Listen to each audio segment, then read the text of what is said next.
Eh Marc, tu ne nous diras jamais ce que le nouveau il a fait sur le projet. Figure-toi que je lui ai demandé de faire un truc plutôt simple. Il devait juste implémenter une nouvelle fonction, il devait envoyer 100 € à John.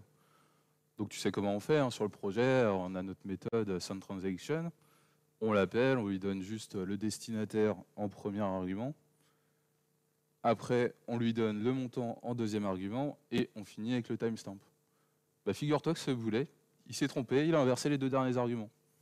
Donc au lieu d'envoyer 100 €, bah, il a envoyé le timestamp en montant à John. Il va être content de John. En tout cas, nous, on a bien galéré tout le week-end en production pour rattraper ça.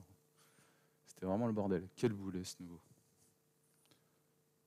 Mais attends, on n'avait pas du code review sur l'équipe? On n'aurait pas dû attraper ça avant peut-être? Bah si, mais je sais pas, j'étais fatigué. C'était un lendemain de soirée.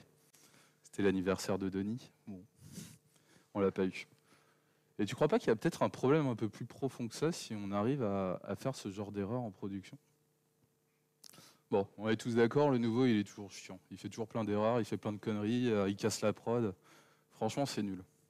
Ah, sauf que des fois, le mec qui fait des erreurs, c'est pas toujours le nouveau, des fois c'est moi.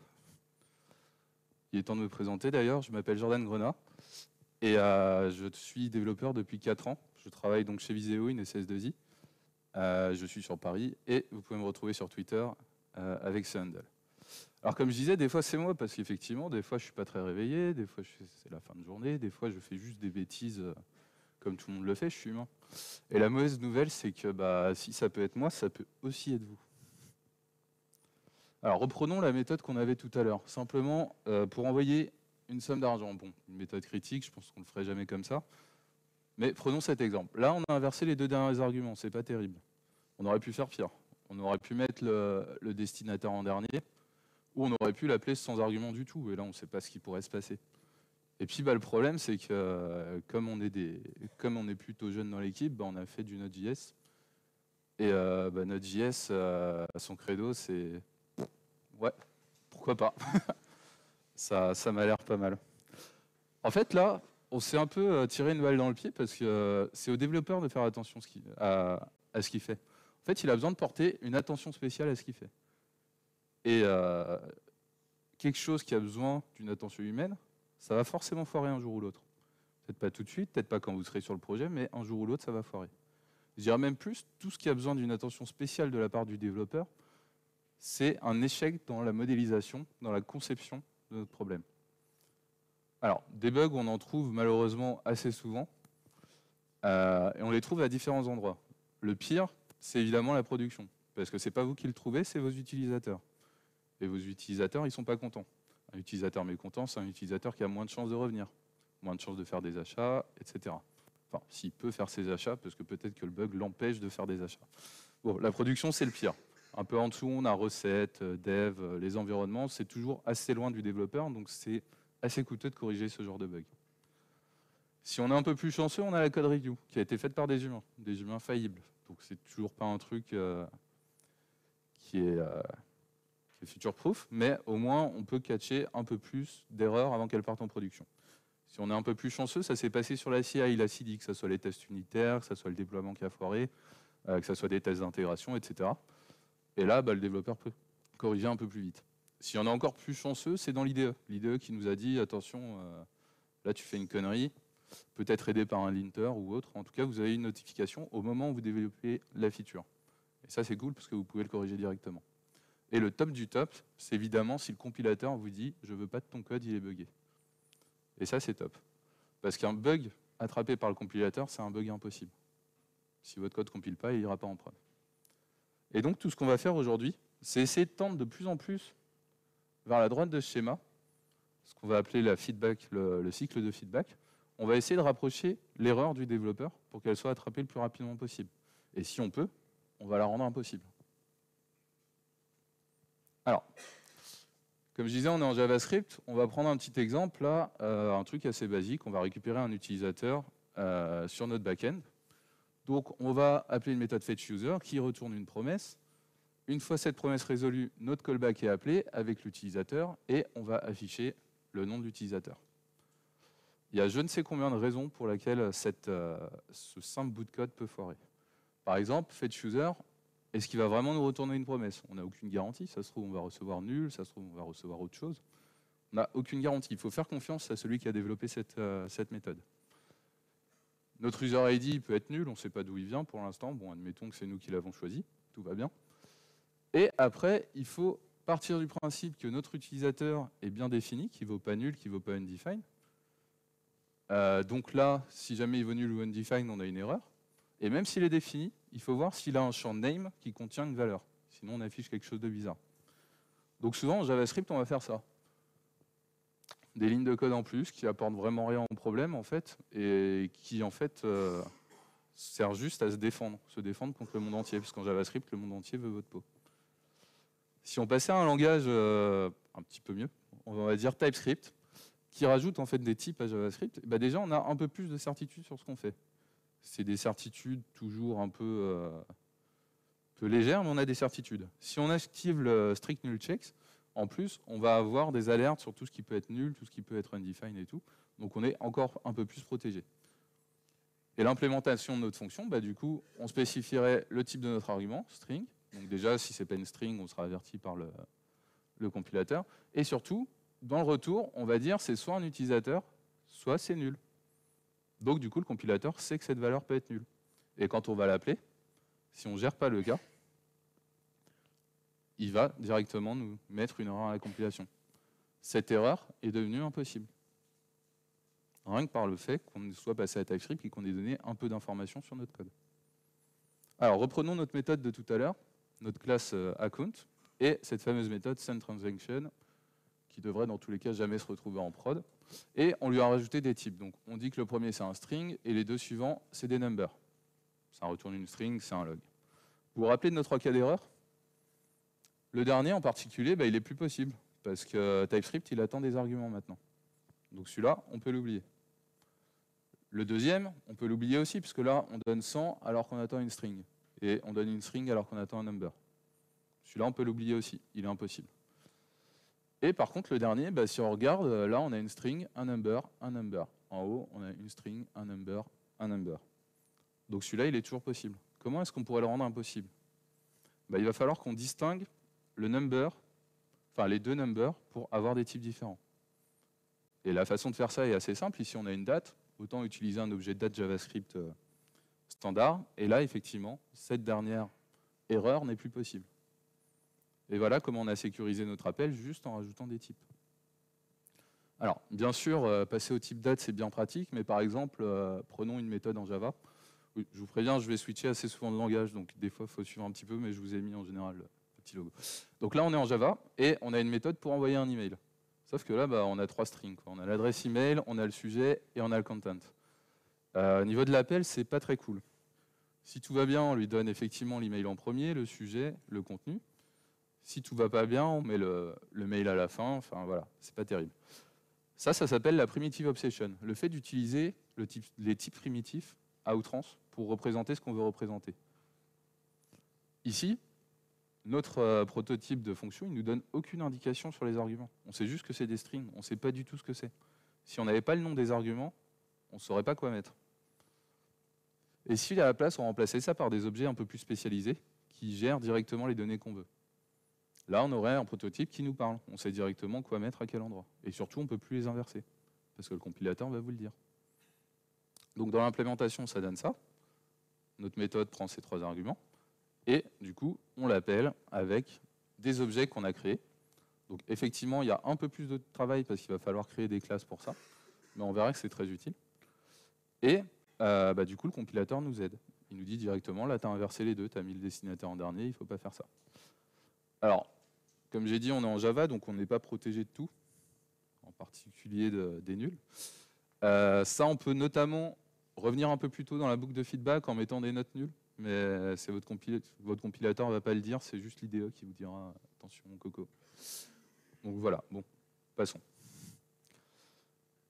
Alors, prenons notre appel où tout va bien, on crée un email, on crée un sujet, on crée le contenu. Ah, sauf qu'il y a un petit problème, c'est que l'email il n'est pas valide du tout. Bon, il est peut-être dynamique, peut-être que ça sera au runtime, donc effectivement, vouloir le catcher à la compilation, c'est peut-être pas facile, voire impossible. Mais enfin, c'est un peu bête parce que là, on va quand même avoir une erreur. La fonction send email, elle ne sait pas quoi faire d'un email non valide. La première solution, c'est ça, c'est de se dire, bah, dans ce cas, elle va valider ses inputs. Elle va vérifier que l'email est valide. Si elle n'est pas valide, elle renvoie une erreur, etc. C'est bien, mais c'est pas top, parce que ça veut dire à chaque fois qu'on va utiliser un email, on devra faire cette vérification. Alors qu'on pourrait tout simplement mettre cette vérification dans le constructeur de l'email. Comme ça, c'est tout le temps fait. Dès que vous avez un email dans votre code base, vous savez que c'est un argument valide. Parce que si ce n'est pas valide, vous n'aurez pas d'email. Vous n'aurez pas d'objet email. Donc rien qu'en mettant ça dans le constructeur, en balançant une exception, vous nettoyez toute votre code base des emails invalides. Et vous devrez gérer les exceptions. Enfin, vous devrez les gérer, pas tout à fait. Parce que si on regarde bien Illegal Argument Exception, c'est une runtime exception. Pour ceux qui ne font pas de Java, ça veut dire que vous n'avez pas besoin de la catcher, en fait, ça va péter en prod, sans problème. Bon, on va faire un peu mieux. On va créer notre propre exception qui déjà aura un peu plus de sens. Et cette fois, c'est une exception, donc on est obligé de la catcher. On va devoir faire un try-catch, etc. Bon, moi, les try-catch, je trouve ça moche au possible et c'est pas très pratique. Donc, une version encore mieux, c'est de se dire, bah, le fait qu'il puisse y avoir une erreur, on va faire porter l'information par le type. Et du coup, on va utiliser quelque chose de type either. Comme on retourne un either, on ne peut plus utiliser le constructeur, donc on va le mettre en private, histoire que personne d'autre puisse créer un email. Et ce qu'on va faire, c'est qu'on va créer une méthode qui va nous créer notre instance à partir d'une chaîne de caractères. Et ce qu'elle retourne, c'est un either de reason, un type qu'on a créé nous-mêmes, ou d'email. Un either, c'est une espèce de boîte. Une boîte qui renferme une valeur. Et cette valeur, elle peut être soit un left, soit un right. Le left, en général, c'est le cas d'erreur. Donc là, si on a une erreur, il contiendra un reason, qui est la raison de l'erreur, par exemple, bad email. Ou ça peut contenir un right, qui est le cas de succès, où effectivement, on a pu créer notre email. Donc voilà, notre méthode frobString va valider notre email, et c'est la seule façon de créer un email dans toute la codebase. Et du coup, comme c'est porté par le type, du côté de l'appel, on sera obligé de l'utiliser. Je vous ai mis le lien vers la bibliothèque que j'ai utilisée en Java pour le either, Weaver, qui est très très bien, qui a beaucoup de fonctions utiles. Donc comme je disais, au moment de l'utilisation, on est obligé de passer par des méthodes de la classe either qui nous disent, bah là, le map, ça veut dire, bon, bah, si c'est un succès, donne-moi l'email, et du coup, je vais pouvoir envoyer mon email. Mais cette fois, l'email est valide. Donc voilà, ça va nous forcer à gérer les cas d'erreur. Et donc l'implémentation, c'est celle-là. Donc si l'email n'est pas valide, on va retourner un bad email, un left, sinon on va créer notre email et on va retourner un right. Ici, ce qu'on a fait, on a filtré l'input en fait. On est parti d'une string et on s'est dit, dans cette string-là, il y a je ne sais pas combien d'inputs qui ne sont pas corrects et j'aimerais les enlever. C'est exactement ce qu'on a fait. Et en fait, ça nous amène directement à la notion de cardinalité des types. Alors, ça peut être utile d'imaginer les types, non pas comme juste des types, mais en fait comme des ensembles de valeurs possibles. Un type booléen, c'est soit true, soit false. C'est un ensemble de deux valeurs. Un type number, ça peut être -3, ça peut être pi, ça peut être 0. En JavaScript, ça peut être nan. Enfin, voilà. Donc c'est une infinité de valeurs, en fait. C'est un ensemble d'une infinité de valeurs. Un type string, ça peut être hello, ça peut être un emoji, ça peut être une chaîne vide. Voilà. Donc tout ça, ce sont des sets de valeurs qui sont représentés par les types. Et la cardinalité d'un type, c'est le nombre de valeurs possibles dans ce type. Donc la cardinalité d'un booléen, c'est 2. La cardinalité d'un number, c'est l'infini, au prorata de l'implémentation du langage, évidemment.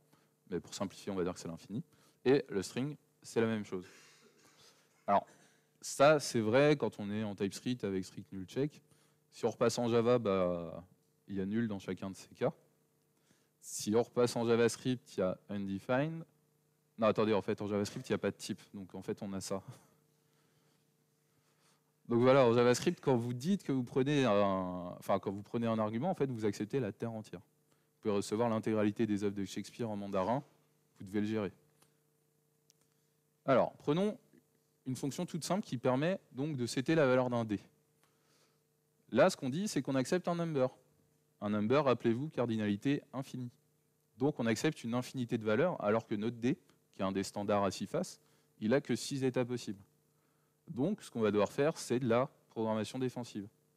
On va devoir dire, bah, si la valeur est inférieure à 1, ou supérieur à 6, il y a une erreur. Sauf que là, si on nous envoie pi ou 2,3 ou 5,6, ça passera très bien. Donc là encore, on ne se protège même pas de tout. Une façon un peu plus correcte de le faire, ça aurait été de créer un enum qui contient que les valeurs possibles de notre D, donc 1, 2, 3, 4, 5, 6, et de prendre cet enum comme type de notre argument. Du coup, le compilateur TypeScript va vérifier à chaque fois que vous lui envoyez une de ces 6 valeurs. Et voilà, votre code compile, il est correct. Et là, effectivement, on n'a que 6 cas possibles. En fait, tout ça nous ramène un peu à voir notre application comme un ensemble de states possibles. Votre métier, en fait, c'est une espèce de machine à états qui a des états possibles. Ces états sont représentés par ce rond blanc. Donc ça, c'est votre métier. C'est pas très visible d'ailleurs. Ça sera un peu plus visible dans 2 secondes. Donc voilà, ça, c'est les états que votre métier accepte avant que vous le modélisiez dans une application. Et la modélisation de votre application, en général, elle inclut tous ces états-là. Et le problème, c'est qu'elle inclut énormément d'autres choses. Au final, quand on met un number, on accepte énormément d'états invalides.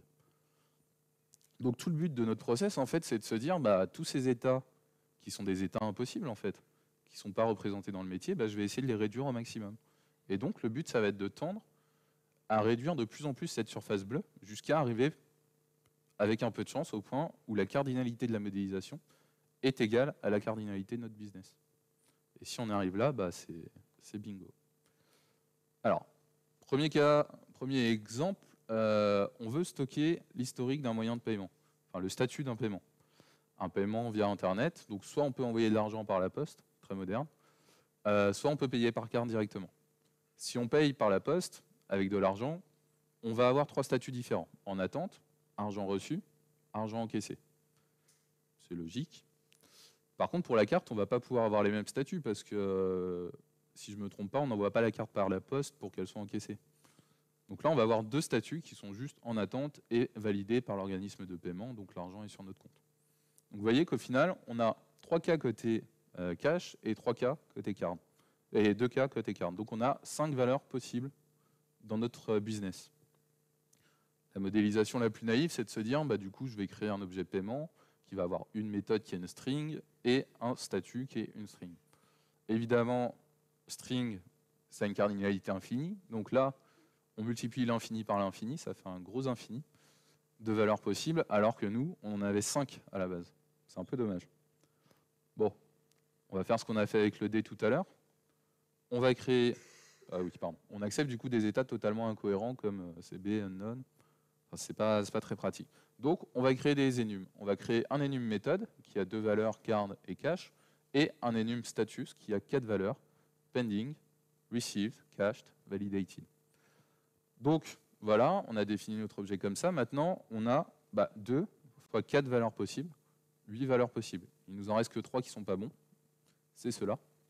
C'est déjà bien, on a bien réduit notre domaine de possible, donc on a déjà beaucoup d'erreurs qui ne peuvent pas se produire. Et une erreur qui ne peut pas se produire, c'est un test en moins, si ça vous parle plus. Alors, on peut faire mieux. On peut dire, mon constructeur, il est privé. Voilà. Et je vais créer un type, ici, une addition de type, en fait, c'est ce que permet de faire TypeScript, de dire c'est soit ce type-là, soit ce type-là. Donc en fait, le statut il peut être soit un card state, soit un cache state. Et du coup, on va juste créer des factory methods qui vont nous permettre de créer un objet. Et comme c'est les seuls qui peuvent créer l'objet, comme le constructeur est privé, c'est les seuls qui vont pouvoir décider de ce à quoi ressemble votre objet. Et du coup, cette validation d'une carte peut avoir que 2 états et le cache que 3 états, ça sera fait directement via ces méthodes. On voit qu'elles prennent des enums différents en entrée. Et du coup, cette fois, on a bien 1 fois 2 plus 1 fois 3, c'est-à-dire 5 états possibles. Donc voilà comment, en poussant sa modélisation, parfois dans des façons qui ne seraient pas intuitives au premier abord, on va réduire ces cas impossibles, on va réduire les bugs, on va réduire les erreurs. En Rust, ça serait un peu plus facile parce qu'ils supportent, leurs enums supportent des arguments différents, par exemple. Donc là, on pourrait créer juste un enum où on dirait c'est soit une carte qui contient un card state, soit un cache qui contient un cache state. Et du coup, c'est très facile d'ajouter de nouveaux moyens de paiement. Par exemple, si l'article est gratuit, on a juste à ajouter un membre free qui ne prend aucun argument. Donc voilà, il y a des langages qui permettent plus facilement que d'autres cette mécanique de modéliser son métier et de réduire les états impossibles. Deuxième étude, on veut générer une valeur aléatoire, une valeur d'un dé, toujours un dé à 6 faces. Cette fois, on va prendre un langage qui s'appelle Helm, qui est un langage front-end qui a cette particularité de n'avoir aucune erreur au runtime. C'est bien dans le sujet du talk. Et dans ce langage, donc déjà, on crée un enum, qui est un custom type en Helm, qui contient 6 valeurs possibles. Jusque-là, rien de nouveau, c'était notre enum de tout à l'heure. Et pour générer une valeur aléatoire, on a une fonction random.uniform. C'est une méthode qui va prendre un argument qui est une liste de valeurs. Et elle va générer une valeur de cette liste avec une probabilité égale. Donc là, elle pourra générer un de ces éléments avec une probabilité de 1 sur 6. Cette API, elle n'est pas terrible en fait, parce que qu'est-ce qui se passe quand on fait ça? Si on lui passe une liste vide, grosso modo, on lui dit génère-moi une valeur aléatoire parmi ces valeurs. Ah, il n'y a pas de valeur en fait. La fonction, elle est obligée de générer une erreur dans ce cas-là. C'est pas possible, elle ne peut rien générer. Et bah du coup, cette API, elle n'est pas bonne. Donc, ils ne l'ont pas gardée. Et en fait, ils avaient deux choix. Soit la fonction, elle retournait une erreur, ce qui obligeait le développeur à gérer un cas d'erreur, ce qui n'est pas terrible, parce qu'en général, quand on génère une valeur aléatoire, on sait qu'on a au moins une valeur à générer. Et ils se sont dit, non, bah, du coup, on va réfléchir à ce que c'est qu'une liste non vide. Et une liste non vide, en fait, si on y réfléchit bien, c'est une liste qui peut être vide, plus au moins un élément, la tête de la liste. Donc, l'API, ils se sont dit, bah, on va faire un élément plus une liste. Donc, elle prend deux arguments, qui est un premier élément, le one qui a été sorti, et une liste. Et là, on est sûr qu'on aura au moins un élément, parce que le langage dit que ça ne peut pas être nul. La liste derrière peut être vide, on aura toujours cet élément-là à générer. Et voilà comment, avec une API qui n'est pas forcément intuitive, je le reconnais, on arrive à éliminer des cas d'erreur. Et ça, je trouve ça formidable. Petit cas suivant, donc cette fois, on va s'intéresser à Idris, un langage qui a des dependent types. Alors, je préviens, est-ce qu'il y en a qui font du Idris dans la salle? Ouais. Bon, tu diras rien si j'ai fait une connerie, parce que ce n'est pas un langage que j'utilise. Donc peut-être que la syntaxe n'est pas correcte. Mais en tout cas, le dependent type, c'est dire qu'on va pouvoir faire des dépendances un peu poussées dans nos types. Par exemple, on a un type vecteur, qui est une espèce de liste, enfin un vecteur, et on va pouvoir dire combien ce vecteur a d'éléments. Donc un vect 3, non, je n'ai pas mis d'exemple. Un vect 3 string, par exemple, c'est un vecteur qui est composé de 3 strings. Et du coup, le type porte cette information, ce qui est plutôt cool, parce qu'on peut généraliser des concepts. Et du coup, si on fait un vecteur de vecteur, on a une matrice. Et là, une matrice, du coup, avec n lignes et m colonnes de type A. Donc là, on a créé un type générique qui nous permet de définir des matrices, mais dont on a la taille, en fait. Ce qui est plutôt cool. Parce que du coup, on peut directement récupérer la ligne avec un index, sans générer de index out of bound exception, enfin, sans crainte d'être en dehors de la range. Parce que comme on sait la taille de la matrice, on sait les valeurs possibles de l'index. Et là, le type fin n, c'est les nombres finis, naturels, jusqu'à n. n qui est la taille de la ligne de la matrice. Donc en fait, on va pouvoir directement, à la compilation, vérifier qu'on n'essaye pas d'accéder à une ligne qui n'est pas dans la matrice. Ce qui est complètement impossible en Java ou en JavaScript ou en TypeScript. Donc voilà, c'est encore un système plus poussé. Il faut vraiment plonger dedans. Je n'ai d'ailleurs pas plongé des masses dedans. Mais bon, voilà, du coup, on a la fonction index qui, après, sur notre ligne, nous permettra de récupérer directement un élément. Et du coup, on a des trucs comme ça qui ne compileront pas du tout. Parce qu'on essaye d'accéder à l'index 4 dans un vecteur de 3 éléments. Donc voilà, c'est plutôt cool. Là, du coup, on a modélisé un plateau de tic-tac-toe assez facilement. En parlant des API, du coup, pas terrible, là, si vous faites du Spring ou si vous faites du Java avec des repositories, vous pouvez avoir des méthodes, par exemple, pour trouver un utilisateur par ID, qui retourne un utilisateur. Sauf que un ID, on n'est jamais sûr que ça va nous retourner un utilisateur. Surtout qu'en plus, là, on demande une string, donc on peut demander n'importe quoi. Les œuvres de Shakespeare en mandarin, par exemple, qui correspondront à aucun utilisateur. Donc, la fonction va retourner nul. Et si votre développeur ne fait pas attention à ça, s'il ne gère pas le cas où il y a un nul, il va se retrouver dans la panade parce qu'il y aura une null pointer exception en prod. Du coup, encore une fois, comme le Ether tout à l'heure, on va faire porter cette information par le type. On a un type en Java qui s'appelle optional, qui est une boîte, qui dit en gros, soit j'ai une valeur, soit j'ai pas de valeur, soit j'ai une valeur. Et du coup, comme c'est porté par le type, on sera obligé de le gérer derrière. Une autre API qui est vraiment pas terrible, et ça pour le coup, c'est la vraie API, ils n'ont pas réfléchi après. Donc le MySQL Connector en Node.js. Donc c'est tout simple, on a un objet connexion et on va appeler la méthode connect dessus pour se connecter. Une fois qu'on est connecté, il y a un callback qui est appelé.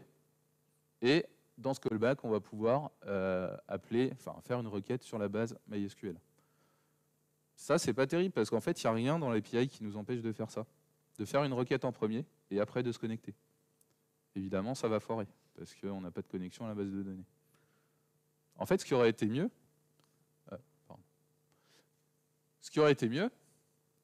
là on est dans un cas de couplage temporel. Ce qui aurait été mieux, c'est de se dire, on n'a pas la connexion au début, on a juste un connecteur.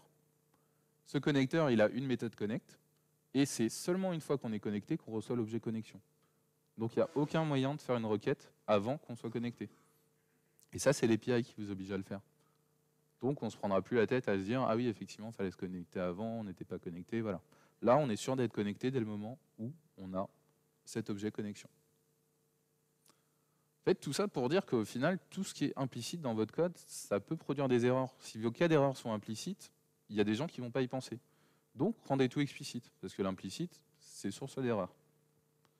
Un autre exemple, par exemple, dans un fichier de configuration YAML, oui, même dans la configuration, moi, quand on me demande d'aller modifier la taille maximale d'un fichier en upload, et que je vois ça, j'ai toujours ce petit doute. Je me dis, mais c'est quoi? C'est des kilo-octets, c'est des octets, c'est des mégaoctets?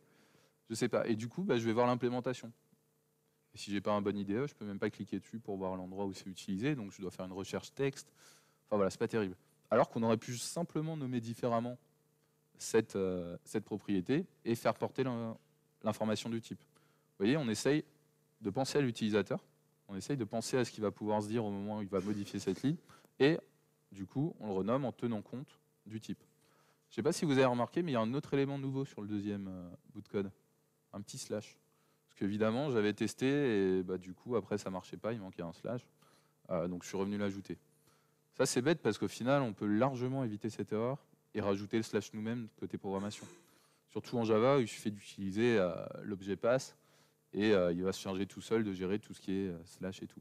Donc vous voyez, il faut vraiment se mettre dans la tête de l'utilisateur, que ce soit le développeur ou l'utilisateur final, pour voir comment on peut faciliter sa vie, prévenir les erreurs qui peuvent se produire et tout ça.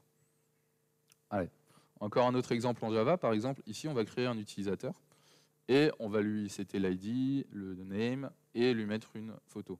Sauf qu'un utilisateur, par définition, il est obligé d'avoir un ID et un name. C'est notre définition métier. Un utilisateur, c'est quelque chose qui a un ID et un name et qui peut avoir une picture. Si c'est un prérequis, autant le mettre dans le constructeur. Et du coup, créer un constructeur qui oblige à fournir ces deux éléments. Et du coup, la picture, on peut toujours la rajouter derrière. Donc, vous voyez, l'interface de vos classes permet, via l'encapsulation, de prévenir les erreurs en avance. S'il y en a qui font du Spring dans la salle, on a souvent ce style pour auto-aware des dépendances. Donc ça, c'est génial quand on est dans le contexte de Spring. Par contre, dès qu'on sort de ce contexte-là, votre classe, ça se trouve, il y a des méthodes qui vont être appelées, qui ont besoin de cet user repository. Et vu qu'il n'est pas défini, ça va péter, parce qu'il n'y aura pas la dependency injection. Typiquement dans les tests, si vous faites des tests unitaires sans le contexte Spring, il faudra remplir cet élément. Du coup, autant le rendre explicite et faire en sorte qu'on ne puisse pas créer cet élément sans avoir le repository. Alors, comme je disais tout à l'heure, il y a des langages qui permettent beaucoup plus facilement de se rassurer sur ce qu'on peut faire et sur les erreurs qu'on produit. Là, on revient sur Helm. Helm, donc par exemple, on a une fonction qui prend un utilisateur, c'est un prototype de fonction, donc c'est une fonction getName qui prend un utilisateur et qui retourne une chaîne de caractères, qui retourne son nom en fait. Donc là, on pourrait même aller plus loin, créer un type pour le name et retourner un name. Et du coup, l'implémentation, c'est getNameUser et on retourne user.name.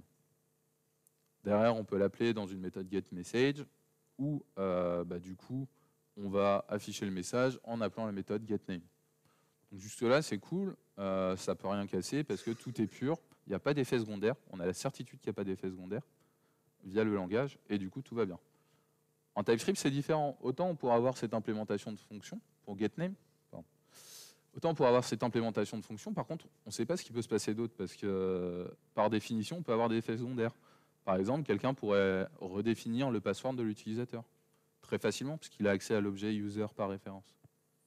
Ou il pourrait aussi, je ne sais pas moi, des fois on revient de soirée, il y a des bouts de code un peu bizarres.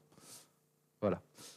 Donc vraiment, tout le principe de notre démarche, c'est de prévenir les erreurs avant qu'elles puissent se produire. Et ça, c'est pas nouveau, ça a un nom. Ça s'appelle le Poka-Yoke. Yoke pour éviter, Poka, les erreurs. Éviter les erreurs. Le nom alternatif, ça s'appelle l'idiot proofing, la résistance aux idiots. Mais bizarrement, ça a un peu moins pris dans le grand public. Donc, c'est pas nouveau, en fait, ça a été Toyota a écrit dessus dans les années 60. Et effectivement, dans une usine, quand on casse une chaîne de production, quand il y a un bug sur la chaîne de production, ça coûte très cher. Donc le but, c'était d'ajouter plein d'éléments, des détrompeurs qui empêchent les opérateurs de faire des erreurs sur les chaînes de production. Et du coup, c'est cette philosophie qu'on utilise, nous, dans notre quotidien. Alors, des Poka-Yoke, des démarches de Poka-Yoke, on en trouve partout, dans tous les objets du quotidien. Par exemple, celui-là, on a mis 3 couleurs différentes pour savoir où les brancher. Mais ce n'est pas un Poka-Yoke terrible, parce qu'en fait, si on est daltonien ou si on ne fait pas attention, on peut toujours brancher les câbles dans la mauvaise fiche. Ce qui aurait été mieux, c'est de modifier carrément la forme de la fiche pour qu'elle ne puisse pas rentrer directement là où on voulait. La clé USB, connue comme le pire Poka-Yoke au monde. On va toujours l'insérer dans un sens, dans l'autre sens, puis de nouveau dans le premier sens avant que ça marche. Ils ont quand même pensé à faire en sorte que ça se mette dans le bon sens. Mais bon, un peu plus tard, ils ont pensé à l'USB-C où effectivement on peut le mettre dans les deux sens. Et c'est un peu moins galère. Et pour le premier, effectivement, il y avait un peu mieux. C'était effectivement de faire des formes qui ne rentrent pas les unes dans les autres. Enfin, ça peut vous rappeler des jouets de votre enfance. Donc ça, c'est des objets du quotidien, des objets qu'on voit tous les jours, surtout le dernier, je pense. Et par contre, ça, on peut aussi l'avoir sur nos applications. Par exemple, un bouton qui, une fois cliqué, change d'état pour dire à l'utilisateur qu'il a bien reçu le clic et qui surtout empêche le double clic et qui indique l'avancement de l'action, ça c'est du Poka-Yoke au final. On empêche l'utilisateur de faire un double clic, donc de faire potentiellement 2 fois un paiement. Ce qui fait un utilisateur mécontent, encore une fois. À chaque fois qu'on lui demande s'il veut bien confirmer ce qu'il fait, ça c'est juste vérifier qu'il n'a pas cliqué par inadvertance. Et puis on peut même le trouver par exemple sur votre SSH du serveur de prod, si vous y avez accès. Un big disclaimer pour vous dire attention, là t'es sur la prod, il faudra faire un peu gaffe. Donc voilà, tout ça, c'est des trucs que vous pouvez mettre à la fois pour vos utilisateurs finaux, pour les développeurs. Enfin, il y a vraiment plein de trucs à réfléchir. Alors, cette démarche, elle est très simple en fait. À chaque fois qu'on a une erreur, il va falloir se poser la question de pourquoi cette erreur s'est produite. Est-ce que c'est un problème technique? Est-ce que c'est un problème humain? Et vous n'êtes pas obligé d'attendre que l'erreur se produise. D'ailleurs, dès que vous faites un code, demandez-vous ce qui peut se passer. Est-ce qu'il peut y avoir un problème? Est-ce que vous représentez des états trop impossibles? Et du coup, réfléchissez à comment vous pourriez le rendre impossible. Si vous pouvez le rendre impossible, c'est nickel, parce que du coup, vous n'aurez pas à le gérer, vous n'aurez pas de test unitaire à faire. Du coup, ça passe souvent par du refactoring, et souvent en se concentrant sur les types. Effectivement, il y a des langages qui vont vous aider plus que d'autres à ce niveau-là. Si vous ne pouvez pas le rendre impossible, est-ce que vous pouvez l'attraper plus tôt? Est-ce que vous pouvez revenir dans ce cycle de feedback et l'avoir dans l'IDE via un linter, ou l'avoir au moment de la CI/CD? Est-ce que vous pouvez l'attraper plus tôt? Vous pouvez mettre des tests unitaires, etc. Et si vous ne pouvez pas, ou dans tous les cas, est-ce que vous pouvez le rendre plus difficile à se produire? Par exemple, en mettant un gros avertissement sur le SSH de prod. Le but, c'est de foirer en grande pompe, de le dire clairement, de dire attention, là, il y a un truc qui s'est mal produit, pour qu'on puisse réparer l'erreur le plus rapidement possible. Ça peut passer par faire porter l'information par les types, donc obliger le développeur à gérer l'erreur, ou pas. Alors, quelques pensées pour la fin. Déjà, utiliser un IDE linter qui vous aide, qui vous dit les erreurs les plus courantes le plus tôt possible, c'est cool. Utilisez des types le maximum possible, et si vous avez des types algébriques, c'est-à-dire des types que vous pouvez composer, comme je vous ai montré, en Rust et en Helm, utilisez-les, parce que vraiment, ça vous change la vie. Vous pouvez passer plus de temps à modéliser votre métier et beaucoup moins de temps à vous protéger du monde extérieur. Faites des tests quand c'est pas possible. évitez nul, undefined et tous les types primitifs, évidemment. Rendez tout explicite. Tout ce qui est automatisable, il faut l'automatiser, parce qu'un humain, ça va forcément foirer un jour. Par exemple, si vous avez 2 étapes à faire pour mettre en prod en appuyant sur 2 boutons, eh ben, faites en sorte qu'il n'y ait pas besoin d'appuyer sur un bouton pour mettre en prod, ou qu'il y ait besoin que d'un seul bouton. Et surtout, si vous avez le choix, bien sûr, ce n'est pas toujours possible. Pour JavaScript, c'est très simple de passer avec Flow ou TypeScript, mais si vous pouvez changer de langage, c'est encore mieux, parce que des langages comme Helm vont vous apporter beaucoup plus de sécurité dans votre vie de tous les jours. Un petit exemple de retour d'expérience sur Helm, c'est la société NoRedInk, qui est la plus grosse utilisateur de Helm. Ça, c'est leur dashboard. Donc là, je vous ai montré juste les erreurs JavaScript. Ils ont eu un peu plus de 60 000 erreurs JavaScript depuis 2015. À votre avis, combien il y en a côté Helm? Effectivement, j'ai déjà affiché la courbe. En fait, il n'y en a aucune. Alors, bon, il faut quand même relativiser un petit peu, parce qu'ils ont quand même 17 000 lignes de code JavaScript. Bon, il y a quand même 200 000 lignes de code Helm. Donc 17 000 lignes de code JavaScript, ça a produit 60 000 erreurs en 3 ans. 200 000 lignes de Helm, ça a produit, alors pas 0 erreur, là il y a 0 pixel, mais il y a eu 3-4 erreurs. Parce qu'avant 2018, on pouvait dire en Helm, je suis tellement sûr que ce cas ne va pas se produire que tu peux cracher l'application à ce moment-là. Et un développeur s'est trompé. Donc il y a eu, allez, 5 erreurs. Encore une fois, si vous pouvez automatiser, laissez pas l'humain faire ça. Voilà. Est-ce que JavaScript a un petit commentaire à nous faire? Il semblerait. Alors, quelques liens. Déjà, ce qui m'a amené à réfléchir vraiment à cette démarche d'éviter les erreurs impossibles plutôt que de recover derrière, de rattraper l'erreur, c'est ce talk de Richard Feynman, donc qui est un utilisateur de Helm et qui est chez NoRedInk. Il est vraiment génial, quel que soit le langage que vous utilisez. Il vient sur des exemples concrets de modélisation. Allez le voir, c'est vraiment cool. Un article qui est sorti avant-hier, je crois, par Nicolas Cariniemi, j'espère que j'écorche pas le nom, Fear, Trust and JavaScript. Et il vous explique à quel point en JavaScript, même si vous ajoutez des types optionnels, vous avez peur de tout ce qui se passe autour. Et pourquoi c'est compliqué d'être sécurisé. C'est une très bonne réflexion qui va vraiment au fond des choses en expliquant comment améliorer quand même la situation. Donc voilà, très bon article. Au moment où j'ai fait ce talk, j'ai eu la surprise de voir que quelqu'un d'autre avait trouvé exactement le même titre pour un talk sur le même sujet, donc je le cite, Mr. Johan Martinson, qui du coup aborde le problème de façon un peu différente. Il fait un live coding notamment et 2-3 exemples. Et un dernier, donc en F# cette fois, qui revient aussi sur cette problématique de rendre les types impossibles. Si vous voulez retrouver tout ça, il y a mes slides qui sont disponibles ici, je les tweeterai un peu plus tard. Donc voilà. Merci.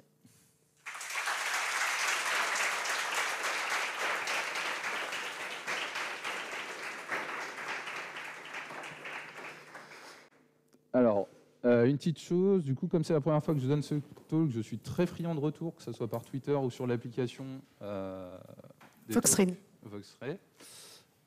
Et est-ce que vous avez des questions? Oui.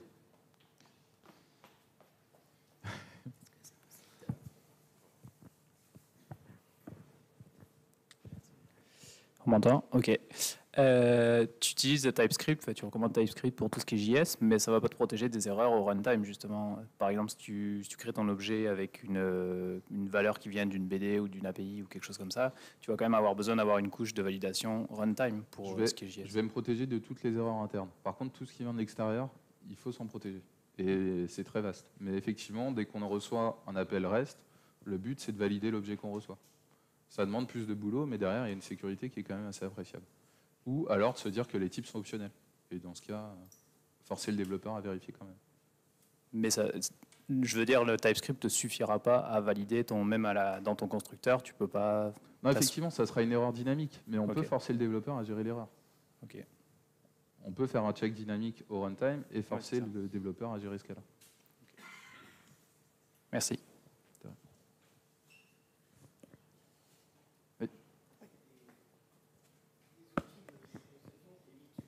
D'avoir carrément un codé, du coup, qui sont certifiés. Alors, la question, c'est est-ce qu'il y a des outils de conception qui permettent d'éviter des mauvaises conceptions, c'est ça? Ah, bah, il y a des outils de calorimétrie, effectivement, bah, les sonars et compagnie, mais je trouve qu'ils sont assez limités pour... enfin, ils peuvent vous dire des mauvaises pratiques qui vont amener effectivement à ce genre de bug, mais j'ai pas connaissance d'outils plus poussés qui permettent ça, à part le langage lui-même, en fait. Si le langage est verrouillé à ce niveau-là, vous aurez cette conception qui sera obligatoire, en fait. C'est le cas de Helm, notamment. Je ne sais pas si j'ai bien répondu à la question.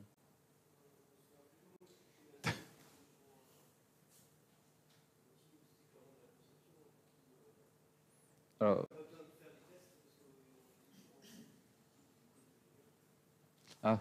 est-ce qu'il y a un outil qui générait du code? Je crois pas. Enfin, après, c'est des cas très spécifiques, par exemple du GraphQL qui peut facilement générer des codes et tout, mais enfin non, j'ai pas connaissance d'outils plus poussés pour le coup. D'autres questions? Bon, si jamais je suis disponible pendant tout le reste de la conférence, c'est-à-dire pendant encore 2 heures. Donc, merci encore.